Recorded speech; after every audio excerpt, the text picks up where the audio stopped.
European Union strongly condemns all forms of violence against women and girls, and we engage throughout the world with all our partners in all the countries that we're present in to help eliminate all violence against women and girls. And to that end, we invest with development assistance to support governments, civil society, NGOs, women's groups, to make sure that money goes where our mouth is, that we support all work on the ground to fight this most pervasive, grave violation of human rights. We also invest in networks of like-minded partners at all levels of society to make sure that we give voice to the survivors of gender-based violence, to create the right environment, to have zero tolerance, to make sure that there are safe places for them to go to, and to remove any stigma on the survivor. And I'm very happy to say that we have this year, for the 16 days, partnered with artists in Eswatini to have their voice join in this ongoing fight to eliminate gender-based violence. Artists will give us tangible works of art that will be there with us to remind how unacceptable this human rights violation is. They also have used their creativity and their voices to give us their angle and perspective. And I'm very happy with the results. I'm really pleased to see everybody who joined in the project, because without the leadership of government and civil society, of the international partners, without the partnerships with everybody to eliminate this scourge, and without the empowerment of women, we are not going to make progress. I stand full of hope for all the strong women in this country who suffer on a daily basis, for all our sisters, mothers, daughters who would never ever again have to suffer. So this is a new beginning. This is hope for the future, where we all stand united and invest in the fight to eliminate gender-based violence, because enough is enough. Gender-based violence just is a national emergency, and we've all got to engage with it. So I'm hoping that with the artwork, it'll just make them think, make them feel something, and hopefully a change, because that's what we need. As an artist that has done work around social justice before, I feel like art should be used to create awareness, to educate, to unite, and most of all, to kind of find solutions. I want people to feel what the piece communicates to them. Sometimes I think what we need is to just stop and pause a bit and observe what's going on around us. And you might just realize you're learning something that you were not aware of. I'd like people to feel that rage in their chest. I want people to feel amped up, like revved up, like to see a woman in an empowered form. I want people to just look at the piece and feel empowered, and know that it's with speaking up that things will change and can change. Le art piece yami lengiyandako manje mayelana nale lokuhlukumezeka kakhulu kwabomake nebantwana, especially bomake. Ngibonile nje ukuthi bomake lamalanga bahlukumezeka kakhulu. What are we being taught about relationships at home, in communities? What are we being taught? What are we seeing about relationships? So it's so many layers of issues. Art in general, beside beauty, beside being a good artwork, art in general, I believe it's a tool, it's a vehicle to send message to the people. When you approach a subject like GBV, you need to get people into the process who are also concerned. It will be difficult to get people into the scope of what we are doing who are not concerned, because it is an emotional topic. When it comes to my creative process and how I approach creating art around sensitive topics, I try to, look at like the different voices that are talking about the particular topic, but at the same time I wanted to really center the people who are affected by it. When it comes to creating art around sensitive topics, I try not to think too much of the way the audience may perceive the artwork. Because if you start thinking about that, you end up making the artwork something that's comfortable for everyone. And that's not what we're trying to do. Like personally, I've done a lot of illustration work for organizations like World Health or Save the Children on very difficult topics. And I find that always affects you emotionally because you enter into that space and you feel it. So you get very emotionally involved. In this particular case, I think it helped that the artists got together, and we had Kalani there from 1 Billion Rising, so we could all discuss our concepts and notes together and support each other. So basically, 1 Billion Rising is a global campaign that is aimed at ending violence against all women and girls. So Eswatini joined the campaign in 2013, and we strongly believe that by building solidarity, by joining the world, calling an end to violence against women and girls, we are going to bring change, not only in Eswatini, but across the world at large. The challenges that I face dealing or creating art around sensitive topics such as GBV is it's an external fear, mostly fear of how people are going to receive the piece. I often feel like my perspective or creations can be too radical for certain spaces. And so, yeah, I'm always worried about stepping on people's toes or offending people. Yes, I'm facing challenges, especially emadvodza. Mabuta ukuthi udweba ngani la. So mangizama kubachazela bathi yo wena make wena ukabi. Awusikahle ufuna kusonela abafati bethu batawudzelela because le mithetho yeni leniyendako. You see typical stories like this in our papers every other day.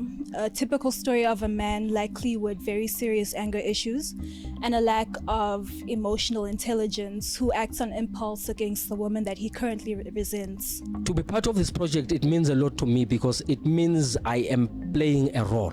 It is exactly what we are calling upon everybody to do, play a role in making sure that we combat the scourge. I find, especially if we look around in the media, things are often written in a very insensitive way. So language matters, what you draw matters, that you don't offend people under such a difficult subject matter.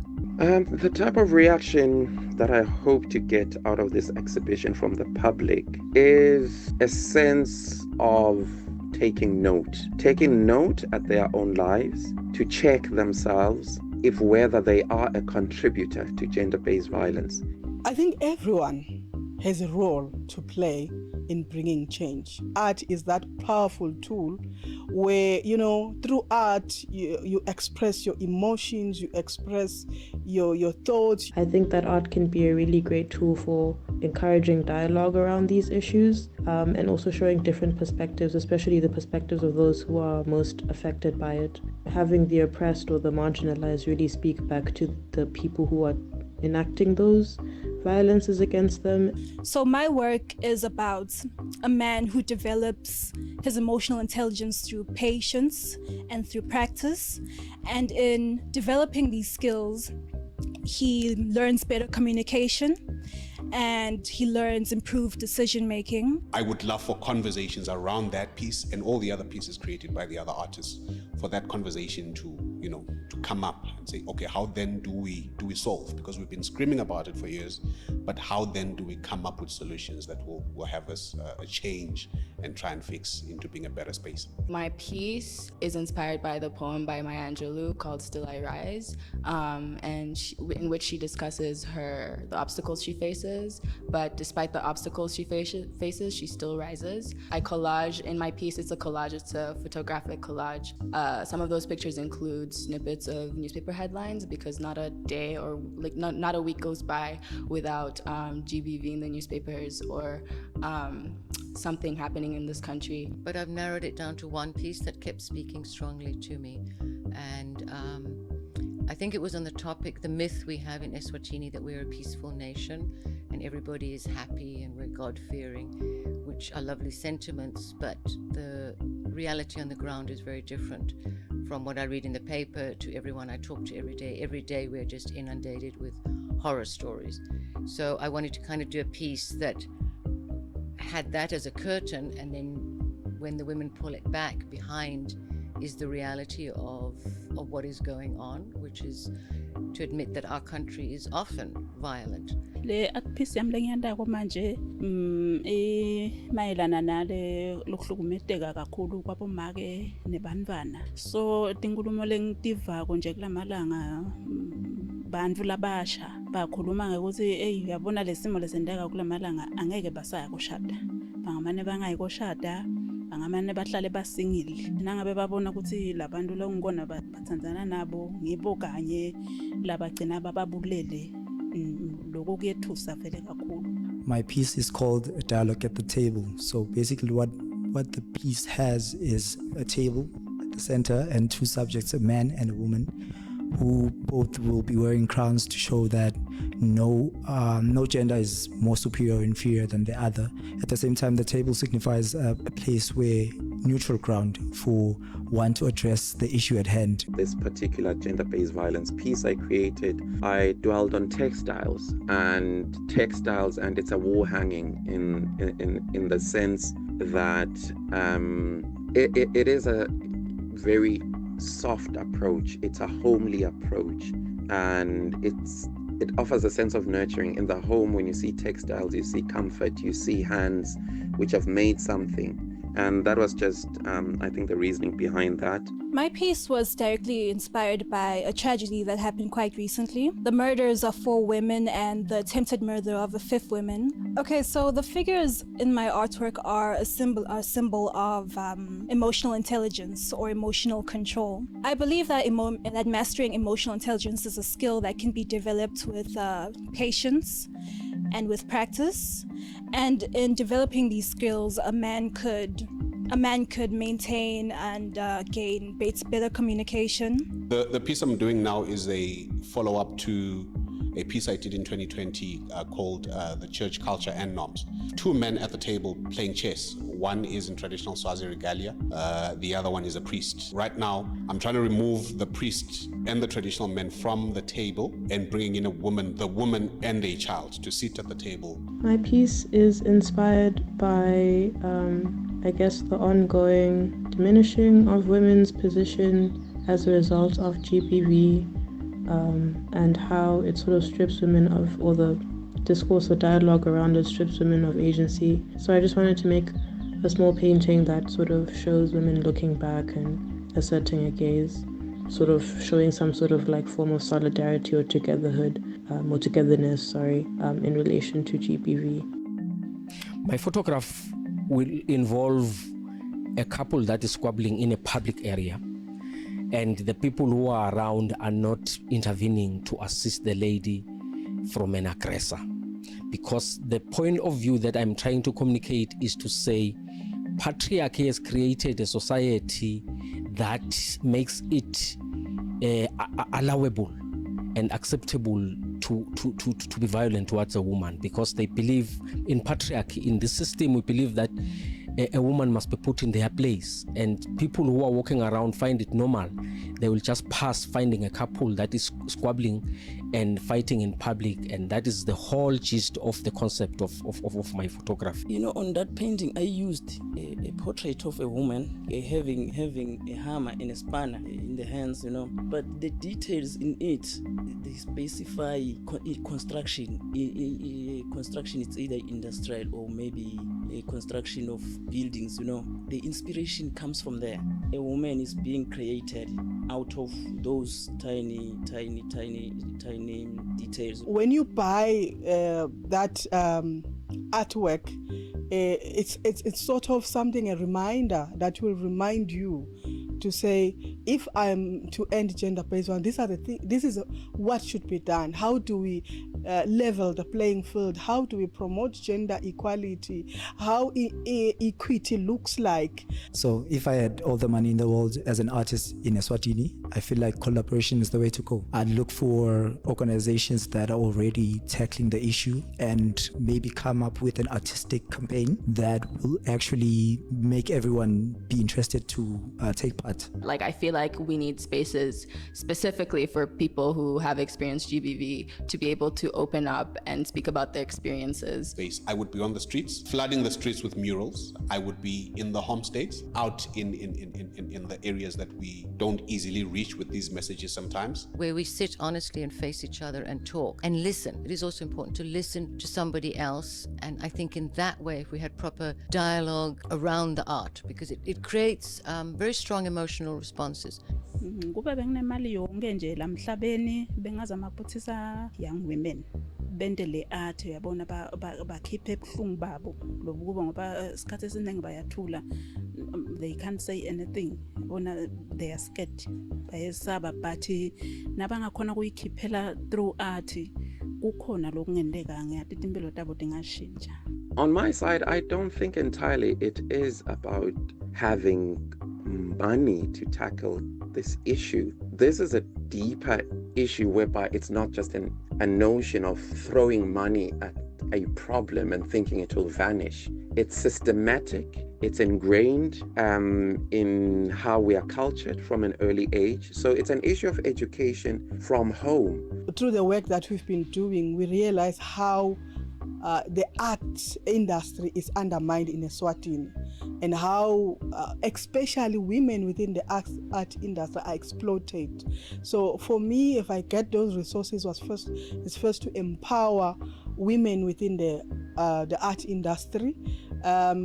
After empowering, put more resources in terms of expanding their work. The creative solution that I would implement to combat gender-based violence would be opening a art school that is geared towards like people who are in, I guess, who are maybe disenfranchised or don't have access to art education in their own context. Institutionalize the correct teaching to the kids in every social gathering where children are involved, because we want to create a society of the future. Ngijabula kakhulu ukuthi i-EU ingangifaka kule simo lezo ngoba kusho ukuthi bayangethemba, nami sengidiva nginemdlandla nje ukuthi sekukhulu nami lengingakwenda ngingaveli ngekhathi sizingizame ukusita especially bomake. I create a lot of feminist art, and I feel like this is the perfect space and opportunity to bring awareness to something that's happening in this country. Collaborating with the EU on this project has been a very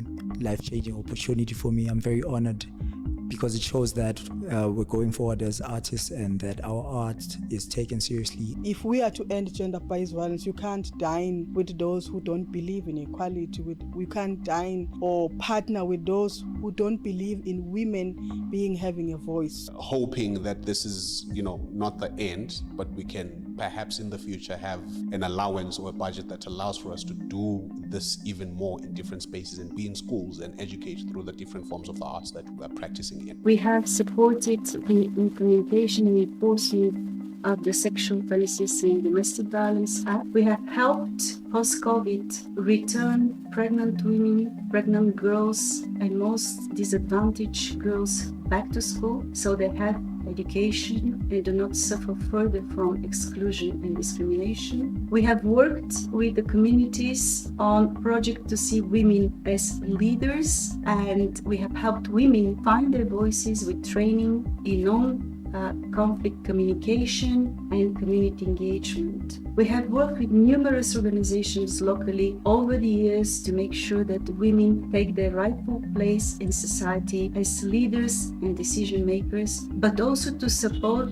and train further the caregivers, of which 97% are women. There is still a lot of work that remains to be done, and unfortunately gender-based violence has proven to be very persistent. So as many artists say, everybody has a role to play, and most recently we have joined efforts together with the UN, FPA and Eswatini to start working on safe spaces for survivors of gender-based violence, where women can stay together with their children, and where we are going to try try and support them with income generation so they can find a new future and start their lives with dignity and with a hope that tomorrow is a better day. It is reassuring to see the strong position artists have taken against gender-based violence in Eswatini. We have partnered with Yebo Gallery before, namely to help rural women learn new skills and create livelihoods. I'm really grateful for the EU in supporting the creative industry and also in helping create awareness against gender-based violence. I think that is important, and that they're very open, which is wonderful to see, for alternative ways to do this and express and do something experimental, like working with artists, not doing a standard speech at some event. So I think that's great that the European Union is doing this.